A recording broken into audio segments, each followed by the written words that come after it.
এই প্রজন্মের অভিনেত্রী মেহজাবিন চৌধুরী সম্প্রতি মেহজাবিন নাম লিখিয়েছেন বড় পর্দায়। সাবা দিয়ে সিনেমায় নাম লেখান মেহজাবিন চৌধুরী। সাবাতে মেহজাবিনের পাশাপাশি আরও অভিনয় করেন রোকেয়া প্রাচী ও মোস্তফা মনোয়ার। সিনেমাটির গল্প ও চিত্রনাট্য লিখেছেন ত্রিলোরা খান ও মাকসুদ হোসেন। নির্মাতা মাকসুদ হোসেনের এই সিনেমা দেশে মুক্তির আগেই আন্তর্জাতিক বিভিন্ন চলচ্চিত্র উৎসব দাপিয়েছে। প্রথমে টরন্টো আন্তর্জাতিক উৎসব, এরপর বুসান উৎসব, ইন্দোনেশিয়া, সৌদি আরবের রেড সি উৎসবে সাবার সাফল্য ওঠে। সম্প্রতি ভারতের বেঙ্গালুরুতে এক আন্তর্জাতিক চলচ্চিত্র উৎসবের আয়োজন করা হয়। সেই উৎসবে এশিয়ান সিনেমা কম্পিটিশনে তৃতীয় স্থান অর্জন করেছে বাংলাদেশি এই সিনেমা সাবা। সামাজিক মাধ্যমে এই সুসংবাদটি ভাগ করে নেন মেহজাবিন নিজেই।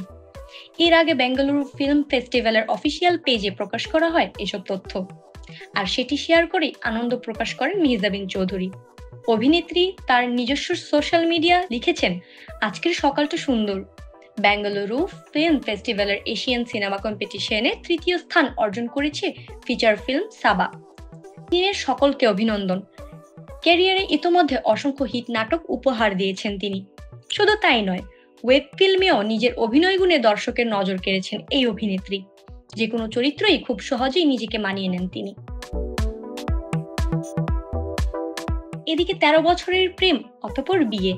গত 24 ফেব্রুয়ারি নির্মাতা আদনান আল রাজীবকে বিয়ে করেন মেহজাবিন চৌধুরী। বর্তমানে পরিবার নিয়েই ব্যস্ত সময় পার করছেন এই নবদম্পতি। এরই মধ্যে সুখবরটি দিলেন অভিনেত্রী নিজেই।